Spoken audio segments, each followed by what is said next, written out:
여러분 혹시 들어오는 길에 이거 받으셨나요? 네, 혹시 없으신 분 계세요? 다 있죠? 네. 수요 사경회이기 때문에 성경 공부를 하려고 합니다. 저희 교회 참 좋은 게 다른 교회는 뭐 수요 예배, 수요 기도회 그러는데 저희 교회는 수요 사경회예요. 그래서 사경회라는 그 말은 하나님의 말씀을 배우는 그 시간이거든요. 그래서 네, 없으신 분들은 이렇게 따라주시고요. 이제 매주 수요 사경회 때마다 이렇게 프린트를 나눠드립니다. 그래서 모으는 재미로 잘 나오시고요. 같이 말씀을 이제 배웠으면 좋겠습니다. 얼마큼 할지 모르겠는데요. 마태복음 5장에서 7장 산상수훈 네, 말씀을 성경 강해를 하려고 합니다. 먼저 1번 산상수훈 말씀이란 무엇인가? 왜 산상수훈이란 말을 쓸까? 마태복음 5장 1절과 2절 말씀인데요. 우리 같이 한번 읽어보겠습니다. 시작. 예수께서 무리를 보시고 산에 올라가 앉으시니 제자들이 나아온지라 입을 열어 가르쳐 이르시되 아멘. 예수님께서 산에 올라가셔서 말씀을 전하셨어요. 그래서 산 위에서 말씀을 전해서 산상수훈이에요. 그런데 예수님께서 왜 산에 올라가셨는가? 이것을 우리가 알아야 합니다. 지금 예수님께서 1절에 보니까 예수께서 무리를 보시고 그랬어요. 이 무리란 어떤 무리일까요? 그 앞에 마태복음 4장 앞에 23절부터 25절에 보면은 예수님께서 많은 병자를 고쳐줍니다. 귀신 들린 자를 내쫓고 각종 질병을 다 고쳐주세요. 하나님의 놀라운 이적을 베풀어 주십니다. 그러자 수많은 무리들이 예수님께로 몰려왔습니다. 자, 그 무리들은 왜 예수님께 몰려왔을까요? 말씀을 듣고 싶어서 몰려왔을까요? 아니요. 병이 낫기 위해서, 하나님의 놀라운 이적을 보기 위해서, 그것 때문에 예수님께 몰려왔습니다. 예수님께서 그 무리를 보시고 이제는 내가 산에 올라가야겠다. 예수님은요, 그 무리 속에서 인기를 취하지 않으셨습니다. 그 무리 속에서 인정받는 삶을 살지 않으셨습니다. 예수님께서 왜 이 땅에 오셨는가? 하나님의 나라를 전파하기 위해서, 하나님의 말씀을 가르치기 위해서 오셨기 때문에 단지 병을 고치기 위해 이 땅에 오신 게 아니잖아요. 그래서 예수님께서는 무리를 보시고 산에 올라가 앉으십니다. 그 당시에 산에 올라가 앉으신다라는 그 표현은요, 이제 스승이 제자들에게 말씀을 가르칠 때, 가르침을 시작할 때에 산에 올라가 앉는 그런 행위를 했습니다. 그 예수님께서는 지금 무리들에게 내가 이제는 너희들에게 이적을 보여주는 것이 아니라 하나님의 말씀을 가르치겠다라는 뜻입니다. 사랑하는 여러분, 우리의 신앙이 바르게 되기 위해서라면 하나님의 말씀을 들어야 됩니다. 어떤 분들은 어떠한 이적과 체험 중요합니다.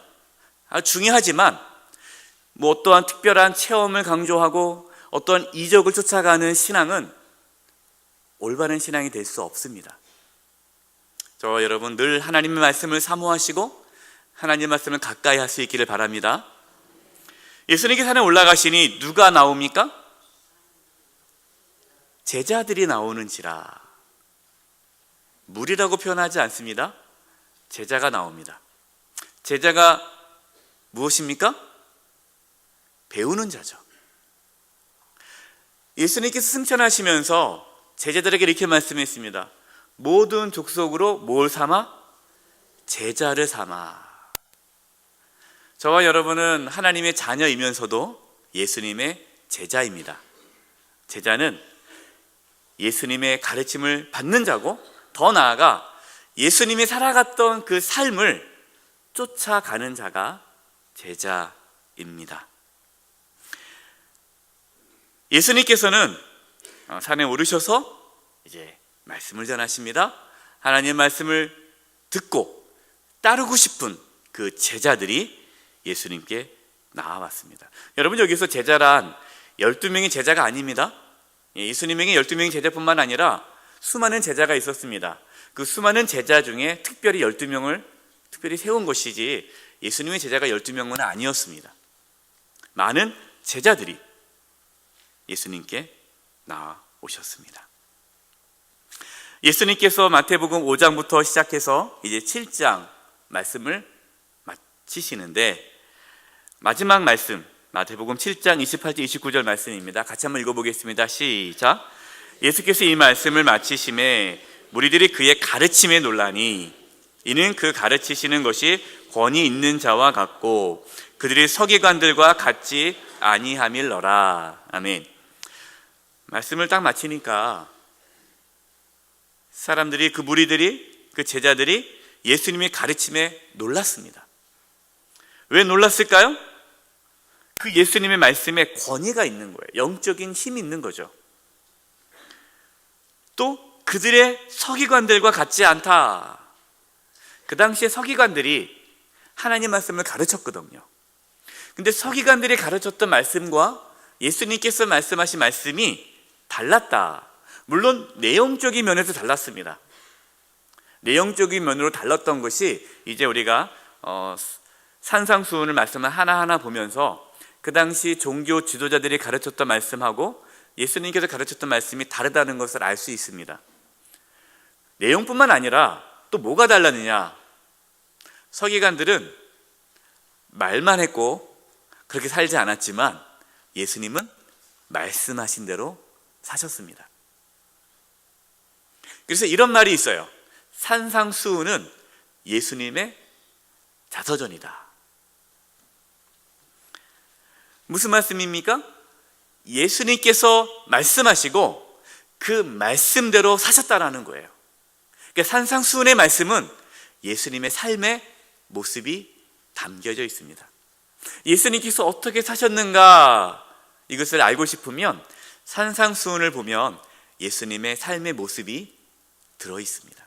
그러니까 예수님은 말씀을 전하시고 그 말씀대로 사신 분이십니다. 말씀을 준비하면서 말씀을 전하는 주의 종에게 있어서는 참 도전되는 이 본문이었습니다. 과연 나는 하나님의 말씀을 전하면서 나는 그 말씀대로 살아가고 있는가? 어느 권사님이 저한테 말씀하시더라고요. 목사님, 어떻게 그렇게 하나님 말씀을 전할 때 제 마음을 찌릅니까? 목사님, 어떻게 제 마음을 그렇게 막 찌릅니까? 그래서 제가 이렇게 말씀을 드렸어요. 권사님, 그 말씀은 권사님 들으라고 하신 말씀이 아니라 저한테 하는 말씀인데요, 저도 찔려요.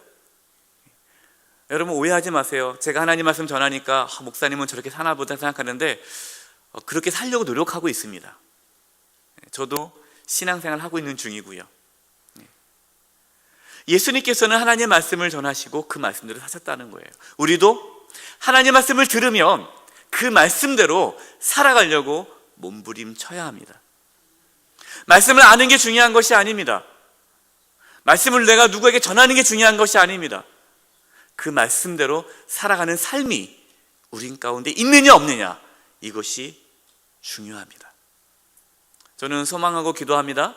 산상수훈 말씀을 우리가 같이 배우는 가운데 산상수훈에 나오는 그 말씀이 저와 여러분의 삶 가운데 나타나기를 간절히 기도합니다.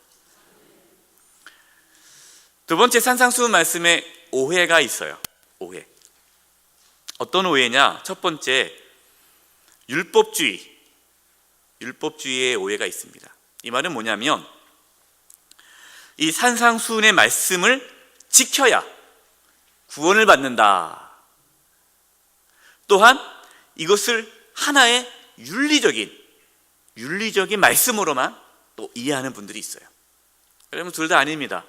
여러분, 산상수훈 말씀을 지켜야 구원받는 거 아니에요? 또한 하나님께서 단순히 착하게 살아가라고, 윤리적으로 다른 세상 사람들보다 좀 더 뛰어난 삶을 살라고 산상수 말씀을 준 것도 아닙니다. 우리가 마태복음 5장부터 7장까지 읽을 때에 어떠한 이 말씀을 지켜야 구원받는다는 생각을 가져서는 안 되고, 또 윤리적으로 이 말씀을 접근해서도 안 됩니다. 두 번째, 이 산상수훈의 말씀에 대한 오해는 죄에 대한 깨달음을 주기 위해서 이 말씀을 주셨다라고 이해하는 겁니다. 우리가 지킬 수는 없는데 예수님께서 이 말씀하신 이유는 너희가 이 말씀대로 살아라. 못 살지? 그래, 너희는 죄인이야. 그러니까 나한테 와서 나를 믿고 죄사함 받아야 돼. 마치 율법처럼. 율법의 기능이 뭡니까? 율법의 기능의 하나의 기능이 뭐냐면, 율법을 통해서 내가 죄인이구나를 깨닫게 하는 것이 율법의 기능 중에 하나가 있어요. 그러니까 이 산상수훈 말씀을 단순히 죄를 깨닫는 기능만으로 이해하고, 그래, 아유 이게 어떻게 이렇게 살아? 아유 이렇게 못 살지. 내가 죄인이지 뭐. 하고 단순히 내가 죄인임을 깨닫는 것으로만 이 말씀을 해석하고 받아들여서도 안 된다라는 겁니다. 자, 이렇게 말씀을 드린 이유는 지금까지 한국교회가 첫 번째, 두 번째 해석을 많이 했어요. 그리고 세 번째 해석을 하는데, 이 세 번째 해석은 뭐냐면, 이 산상수훈에 나오는 말씀은 우리가 지킬 수 없는 말씀이다. 천국 가서 지킬 수 있는 말씀이다. 그래서 아예 관심을 갖지 않고 마태복음 5장부터 7장은 넘어가는 사람들이 있습니다. 여러분, 이 세 가지 해석이 있는데요, 이 세 가지 해석 다 이 산상수훈을 잘못 이해하는 해석이에요. 산상수훈 말씀은 지키라고 주신 말씀입니다. 그러나 단순히 윤리적으로 착하게 살라고 주신 말씀도 아닙니다. 그러면 세 번째, 산상수훈의 말씀의 의미가 무엇인가를 보도록 하겠습니다. 첫 번째, 제가 쓴 거 한번 읽어볼까요? 시작. 형식적인 종교 생활에서 참된 신앙으로의 변화예요. 예수님께서 산상수훈 말씀을 주신 이유가 그 당시에 종교 지도자들이 형식적인 종교 생활을 강조했습니다. 11조하고 금식하고 안식일을 지키고 절기를 지키고 어떠한 율법의 조항을 지키기만 하면 하나님을 잘 섬기는 거다라고만 가르쳤어요.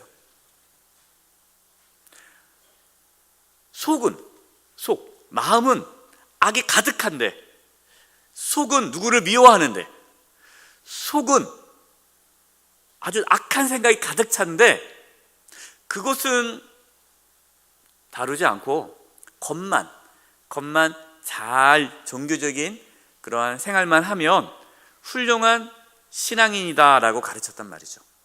예수님께서는 그것을 다 뒤집어 엎습니다. 그래서 여러분이 마태복음 5장을 보면요, 마태복음 5장에 나는 너희에게 이르노니 라는 말씀이 있어요. 이게 무슨 말이냐면, 마태복음 5장 21절 22절 교재에 있습니다. 프린트물에 있는데 같이 한번 읽어볼까요? 시작. 옛사람에게 말한 바 살인하지 말라. 누구든지 살인하면 심판을 받게 되리라 하였다는 것을 너희가 들었으나 나는 너희에게 이르노니 형제에게 노하는 자마다 심판을 받게 되고 형제에 대하여 나가라 하는 자는 공회에 잡혀가게 되고 미련한 놈이라 하는 자는 지옥불에 들어가게 되리라. 아멘. 너희가 살인하는 자는 심판을 받는다라는 것을 너희가 들었으나, 율법이죠. 너희가 그 전에 그렇게 알고 있었지만 그러나 나는 너에게 다시 말한다. 누구든지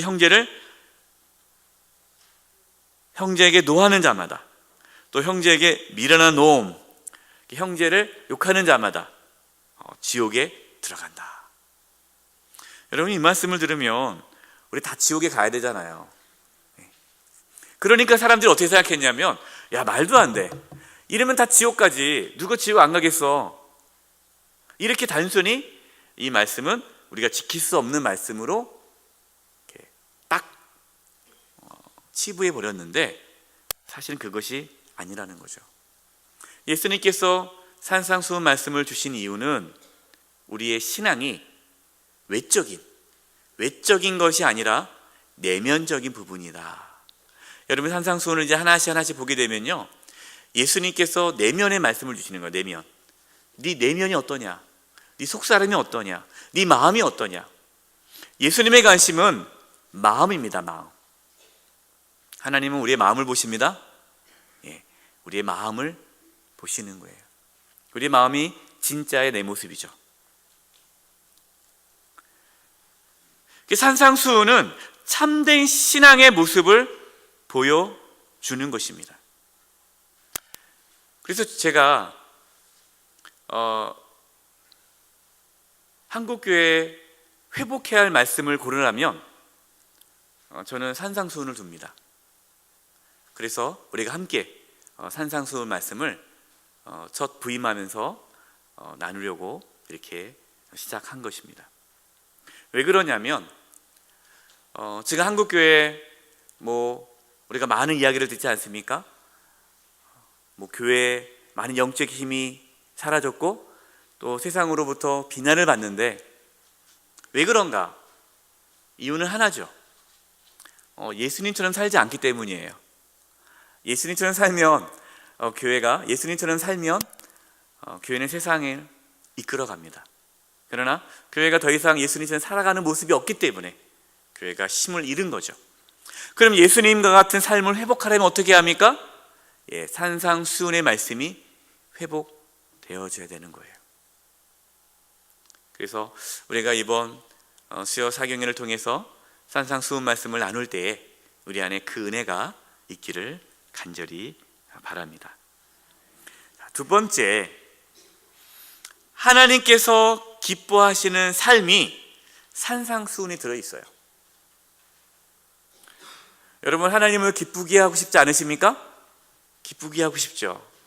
그러려면 산상수훈 말씀을 잘 묵상하시고 이 말씀이 이루어지기를 바라시면 됩니다.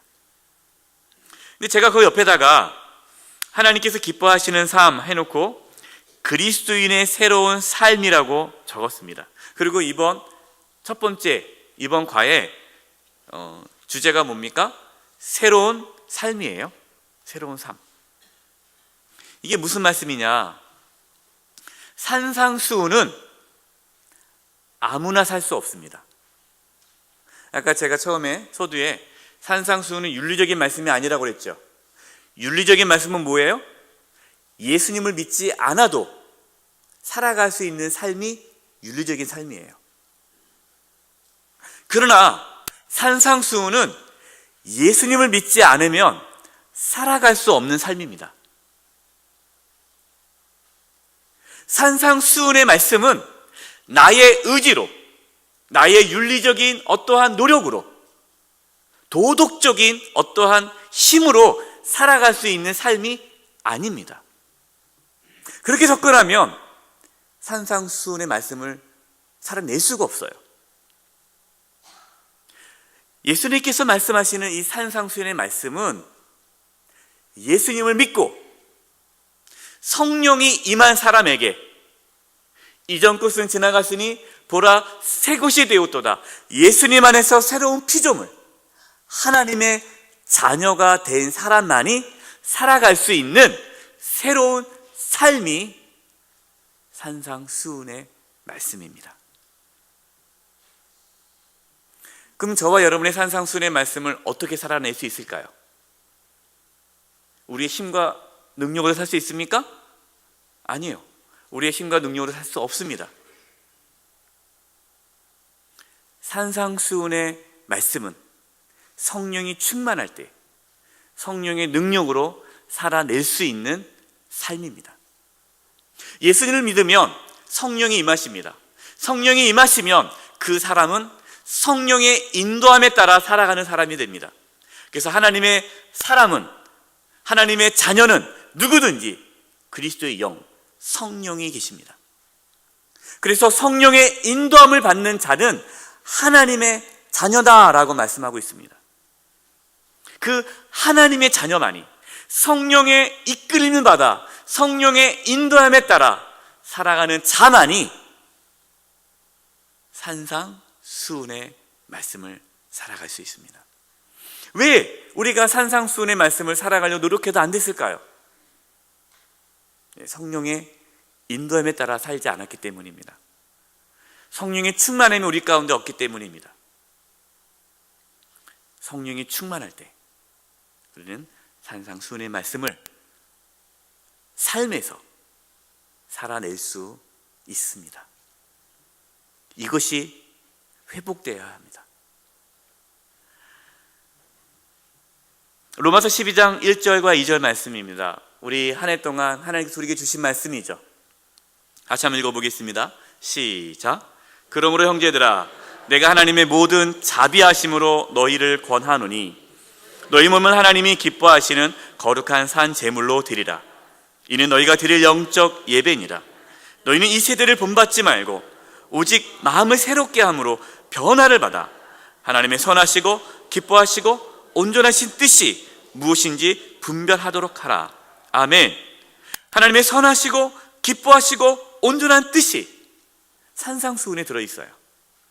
그리고 이 말씀은 오직 마음을 새롭게 함으로 변화를 받은 사람만이 가능한 삶입니다. 여러분, 절대로 이 수요 사경회에서 이제 산상수훈 말씀을 배울 때 내가 이렇게 살아야지 결단하지 마십시오. 그래, 내가 이렇게 이제 앞으로 살 거야, 그렇게 하지 마세요. 그럼 목사님 어떻게 합니까? 성령님께 구하셔야 돼요. 성령님, 저에게 이러한 삶을 살아갈 수 있는 힘이 없습니다. 저에게도 이러한 삶을 살아갈 수 있도록 성령의 하나님 충만하게 임하여 주시고 성령의 인도하심에 따라 이 산상수훈의 말씀을 살아낼 수 있도록 저에게 은혜를 부어 주시옵소서. 이렇게 성령의 능력을 붙잡을 때 산상수훈의 말씀이 하나씩 하나씩 우리 삶 가운데 나타나는 것입니다. 절대로 산상수훈의 말씀을 윤리책으로 받아들이지 마세요. 절대로 이 말씀은 살아낼 수 없는 거야 라고 포기하지 마세요. 하나님께서는 저와 여러분의 삶을 통해서 산상수훈의 말씀을 나타내실 것입니다. 그러려면 뭘 받아야 돼요? 복을 받아야 돼요. 복을 받아야 돼요. 그래서 처음 산상수훈의 첫 메시지가 뭡니까? 팔복이에요. 복이란 말은 뭡니까? 내가 만들어낼 수 없는 거예요. 복이란 단어를 다른 말로 뭐예요? 은혜입니다. 은혜. 팔복, 8가지 은혜가 있어야 돼요. 세상 사람들은 복이 물질에 있고 명예에 있고 건강에 있고 다른 어려운 외부적인 환경에 복을 두지만 예수님께서 처음 산상수훈을 말씀하실 때 복의 개념을 바꾸시는 거죠. 너희가 그동안 알고 있던 복이 아니다. 물론 복이지만 그것이 진짜 복은 아니다. 내가 다시 재정립해 준다. 이것이 복이다. 다시 말하면 이 은혜를 받아야 산상수훈의 말씀대로 살아갈 수 있다라는 겁니다. 그래서 팔복이 중요합니다. 여러분, 예수님께서 그냥 처음에 멋지게 하려고 팔복 주신 거 아니에요? 팔복에는 엄청난 의미가 담겨져 있습니다. 그래서 이제 이번 주일부터 매 주일마다 팔복을 하는 거예요. 왜요? 많은 성도님들이 수요 사경에 안 오잖아요. 우리끼리만 나누면 안 되잖아요. 그래서 너무너무 중요해서 팔복은 주일날 합니다. 그것도 너무 중요해서 한 주에 하나의 복식, 한 주에 하나의 복식만 나눌 거예요. 거기에 엄청난 보화가 들어 있습니다. 정말 팔복만 우리 삶 가운데 부어져도요, 삶이 완전히 달라집니다. 왜 우리가 이렇게 무기력하게 살까요? 왜 우리가 하나님 말씀을 잘 못 지키며 살아갈까요? 왜 우리의 신앙이 이렇게 피폐할까요? 여러 가지 이유가 있는데 복을 못 받아서 그래요. 복 받아야 돼요. 우리 옆에 사람에게 한번 이렇게 얘기해 볼까요? 복 받읍시다. 네, 복을 받아야 돼요. 무슨 복을 받아야 돼요? 예, 팔복. 예수님께서 말씀하시는 팔복을 받아야 됩니다. 그래서 이 시간에는 그 팔복에 대해서 자세히 얘기를 안 합니다. 자세히 얘기하면 주일날 안 오실 거잖아요. 그러니까 주일날 들으시라고 팔복은 자세히 얘기 안 하고, 주일에 들을 수 없는 말씀을 해야 또 수요 사경이 오잖아요. 네, 그래서 주일에 들을 수 없는 그 팔복의 관계성에 대해서 이 시간 잠깐 말씀드리고 이제 수요 사경회를 마치려고 합니다.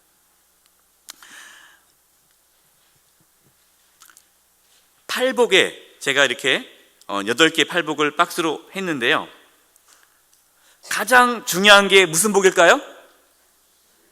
심령이 가난한 복이에요. 화살표를 보세요. 심령이 가난한 복에서부터 화살표가 시작돼요. 그 말은 뭐냐?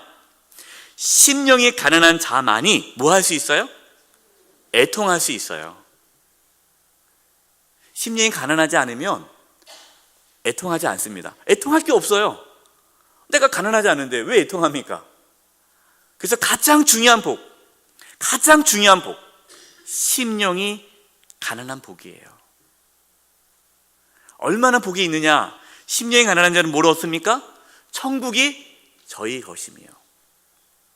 놀라운 말씀이죠. 심령이 가난하지 않으면 천국을 소유하지 못하는 거예요. 신앙에서 가장 중요한 복, 심령이 가난한 겁니다. 이게 심령이 가난하면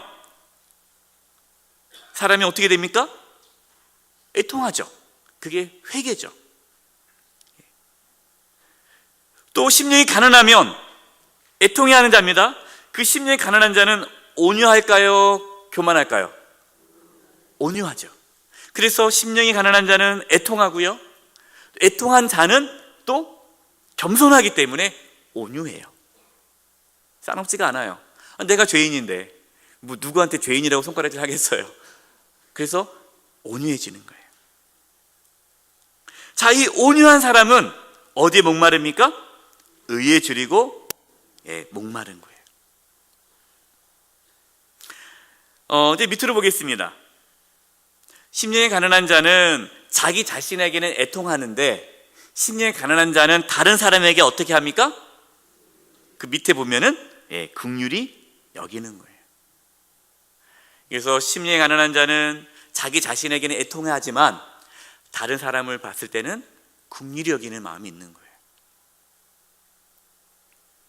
그래서 긍휼히 여기니까 하나님이 긍휼을 또 받는 거죠. 자, 애통하다 그랬어요. 애통. 심령이 가난한 자는 애통하죠.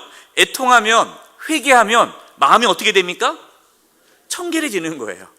우리의 마음이 어떻게 청결해지는 거예요? 회개함으로 청결해지는 거예요. 죄 용서받는 거죠. 우리가 말씀을 들어서 압니다. 죄라는 건 하나님과의 관계가 단절시키는 게 죄죠. 그러면 죄가 다시 씻음받았어요. 죄가 용서받았어요. 그러면 하나님과 관계가 어떻게 됩니까? 회복되겠죠. 그럼 하나님을 어떻게 됩니까? 보게 되는 거예요. 그래서 마음이 청결한 자는 하나님을 보는 거죠. 하나님 관계가 회복되는 겁니다. 자, 애통하는 자는 겸손하죠. 온유하죠. 그 자는 땅을 이제 유업을 받는데, 그 겸손한 자는 타인과의 관계에서 어떻게 합니까? 화평케 하는 자예요. 여러분 가만히 보세요. 화평케 하는 사람은 온유해요. 여러분 가족 중에도 온유한 가족이 있죠? 교회 안에서도 온유한 분들이 있어요. 그럼 어떻게 됩니까? 그 온유한 사람 때문에 어떻게 돼요? 화평케 돼요. 근데 온유하지 않아요. 교만해요. 강해요. 거칠어요. 그러면 어떻습니까? 그 사람 때문에 공동체가 시끄럽죠. 예, 힘든 거예요. 그래서 맨날 힘들게 하는 아버지 때문에 자녀들이 힘든 거 아닙니까? 우리 아버지만 없었으면 우리 가정이 평안할 텐데. 왜 그래요? 아버지가 온유하지 않거든요. 예. 제가 그랬어요. 제가 온유하지 못했어요. 제가 우리 자녀들에게 온유하지 못했습니다. 그래서 우리 자녀들이 참 힘들었어요. 근데 지금은 많이 온유해졌어요. 예. 이 말씀의 은혜로 온유해져 가고 있어요. 저도 진행 중입니다. 예. 제가 온유하면요, 가정이 평안할까요? 안 평안할까요? 평안해요. 제가 온유하면 우리 가정이 화평해요. 근데 제가 온유해지지 않으면 우리 가정이 화평해지지가 않아요. 그래서 성령 충만해야 돼요. 성령 충만하지 않으면 우리 가정은 또다시 시끄럽게 되죠. 자, 여러분, 의에 줄이고 목마릅니다. 그러면 어떻게 될까요? 박해받아요? 박해받습니다. 여기 나오죠? 의에 줄이고 목마르면 박해를 받아요. 근데 마지막이 뭡니까? 의를 위하여 박해받은 자는 천국이 저희 것이며. 천국으로 시작해서 천국으로 끝나죠. 네. 심령이 가난한 자로부터 시작되는 거예요.